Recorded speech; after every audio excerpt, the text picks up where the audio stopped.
You know, in a world that feels like it's in constant motion, with escalating conflicts and markets that are frankly all over the place, how can any business really get a handle on geopolitical risk? Not just understand it, but actually predict it. Well, today we're going to dig into a new tool that aims to do exactly that, and it's using the pretty incredible power of quantum computing. Okay, let's just dive right in. Because let's be honest, sometimes the scale of the challenges we're facing globally can feel, well, a bit overwhelming. You've got everything from sustainability pressures to sudden conflicts flaring up. And for any international business, the environment has become just incredibly complex. It's really, really tough to navigate. So, to really appreciate the solution we're going to explore, we first have to get our arms around the sheer scale of the problem we're all looking at. Yeah, we're not just talking about isolated incidents anymore.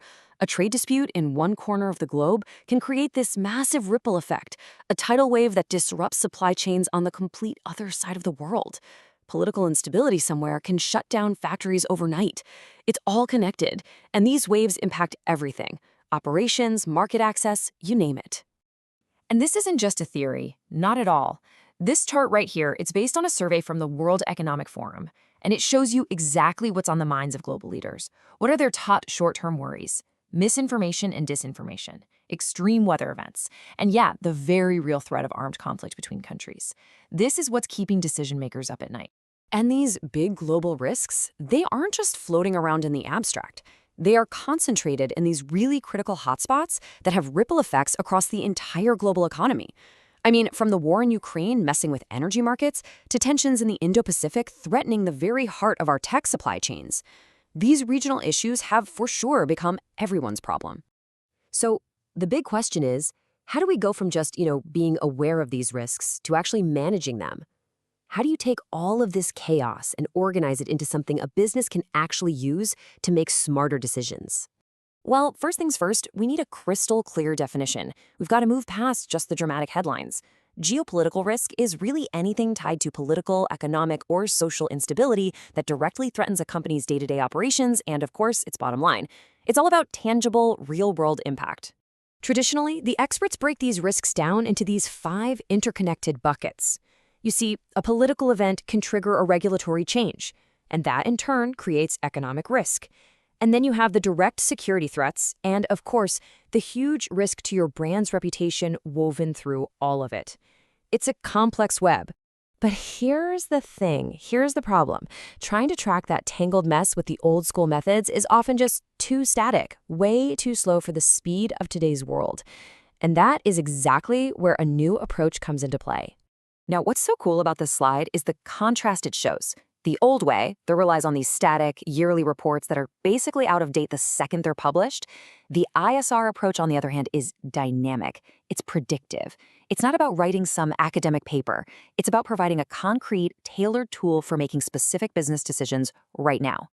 And here is a really crucial shift in thinking. The ISR model completely reframes the entire conversation. It stops talking about these passive risks and starts identifying active threats. So think about it like this. A risk is just knowing there's political instability where a key supplier is located. A threat is getting a predictive alert that says there's an 80% chance that instability will shut down that supplier's factory in the next 3 weeks. See the difference? It prompts you to act now. It's a total game changer. So what the ISR model does is take those 5 abstract risks we saw before, political, regulatory, all that, and it translates them into these 4 direct threats that every single business leader understands. Is this an economic threat to our balance sheet? Is it a productive threat to our ability to actually make our stuff? An organizational threat to our cybersecurity? The questions, and more importantly, the answers, become so much clearer. So, and this is the crucial part, this isn't based on someone's opinion or gut feeling. It's a living, breathing index, and it's fed by automated, real-time analysis from these massive public databases. We're talking sources like GDELT, which monitors news from all over the globe in more than 100 languages, and the Economic Policy Uncertainty Index, which tracks economic sentiment in major newspapers. And, well, that incredible fire hose of data presents a huge new challenge, right? If you're trying to analyze millions of news articles and data points every single day, how do you possibly process it all fast enough for it to be truly predictive? I mean, how can any regular computer even begin to keep up with that? The answer, as it turns out, isn't just a faster computer. It lies in a complete paradigm shift in computing power itself. Now, I know the phrase quantum computing can sound super intimidating, but the core idea behind it is actually surprisingly straightforward. So to really get this revolutionary leap, let's just break it down into the simplest possible terms. Okay, so a classical computer bit, that's like a light switch. It's either on or it's off. A 1 or a 0. Simple, right? A quantum bit, or what they call a qubit, is totally different. Thanks to this amazing principle called superposition, a qubit can be a 1, a 0, or, and this is the wild part, both at the very same time. This single ability to exist in multiple states at once is what unlocks an absolutely exponential increase in computing power. So what can you actually do with all that power? Well, you can finally process those massive real-time data sets we were just talking about.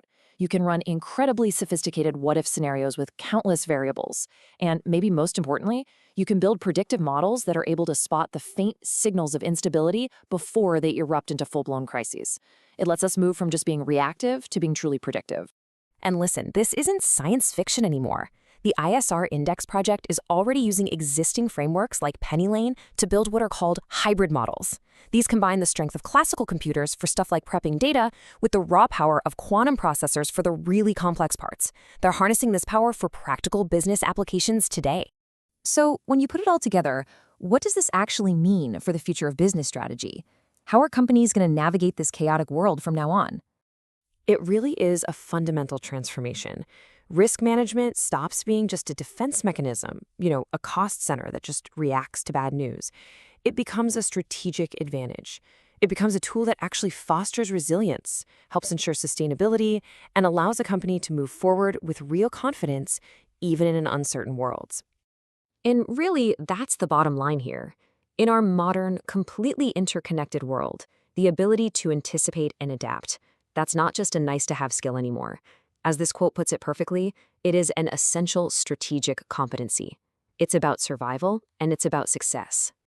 This technology is aiming to solve one of the most complex, tangled problems that businesses face today. And that just raises a final, really exciting thought. We are at the very, very beginning of this quantum revolution. So if we can get a real handle on geopolitical risk, what other massive, unsolvable problems are next?